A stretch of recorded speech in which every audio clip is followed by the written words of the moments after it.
And now for our feature presentation.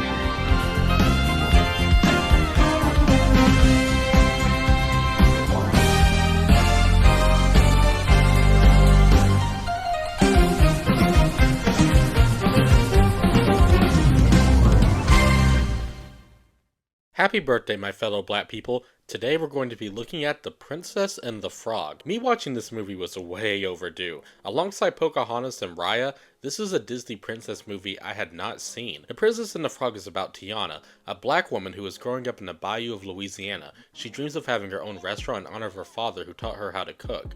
Things go souther than the swamp when she meets the prince, and they both turn into frogs.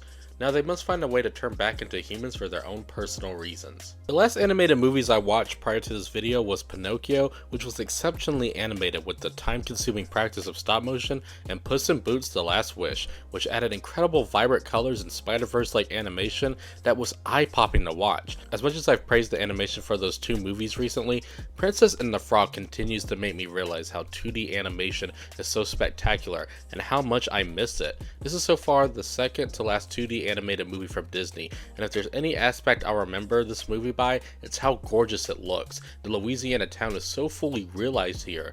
The dirty orange and brown streets contrasted by the colorful jazz players marching down the roads, the bright sun peeling down on the rivers of the bayou and swamp, the water reflecting off the roof of this boat, the darkness and fog of the town in the final act that is juxtaposed with the colorful voodoo presence. This is up there with Disney's best 2D work of all time. The first 30 minutes of the movie are perfect. We get to see Tiana as a kid and see how her dad is her biggest role model. They talk about wishing stars in such a profound way for a kids movie that it genuinely touched my heart. As you wish and you dream with all your little heart. But you remember, Tiana, that old star can only take you part of the way. Gotta help along with some hard work of your own. And then, yeah, you can do anything you set your mind to.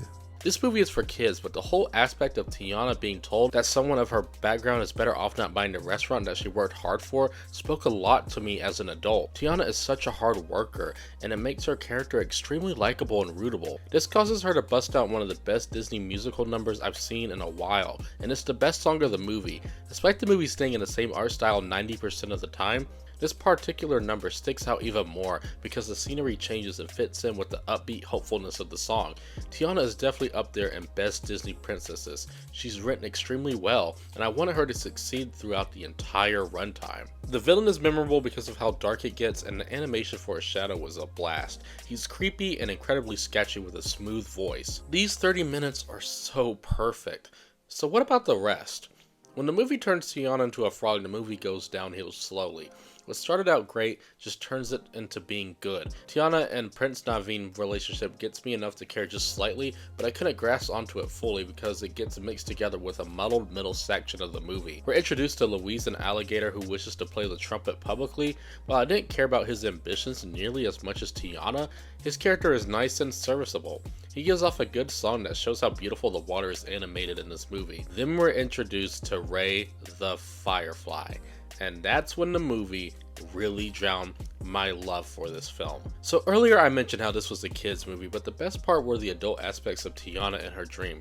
For kids, I'm sure their favorite parts are of the prince and Tiana scurrying through the swamp. And while the first act wasn't laugh out loud funny, it was just entertaining to see Tiana try and get this restaurant that she wants so bad. But once we get to the middle of the movie, the family movie that this film is trying to convey just disappears once they encounter Ray, and the genius of it just fades. When Ray is on screen, we're introduced to one of the most annoying Disney sidekicks, and the story immediately becomes bland and just passable.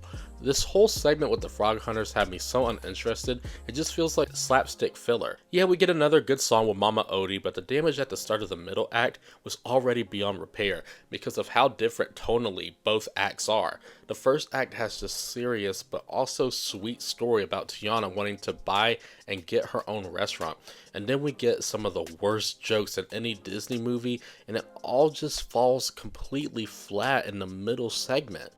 Prince of Macedonia. Let me shine a little light on the situation.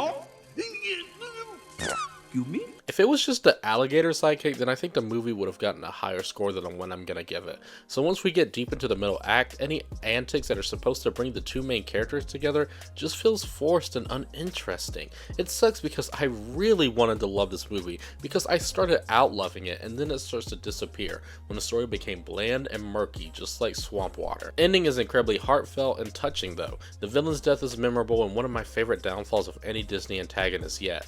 Seeing Tiana's dream come true at the end had me smiling, and that's when I realized, maybe if the middle act of the story was tweaked heavily, maybe if they took a different approach, then this would be up there in one of my favorite Disney movies of all time. The middle act hurts the movie so much. This whole movie does remind me of the golden age of Disney, not the old ones, but the princess ones, the Aladdins and the Ariels and the Bells. The story is just what bogs us down so much. Tiana doesn't deserve to be turned into a frog at all. Most characters who are turned into animals in other Disney movies are to be taught a lesson about something. That's why Prince Naveen is turned into a frog. But Tiana, I think it would have been better if she just stayed a human. Maybe it wouldn't have been perfect, but Tiana as a human traveling with Naveen as a frog to turn him back so she can get money for her restaurant would have been a nice change of pace from what we got here. It's a different route from the original script, but the movie would still end up at the final destination in the original version. Despite that incredibly weak middle that makes the story feel incredibly muddled, every other element like the outstanding animation, Tiana as a character, and a sinister villain with solid musical numbers just makes this an okay Disney film.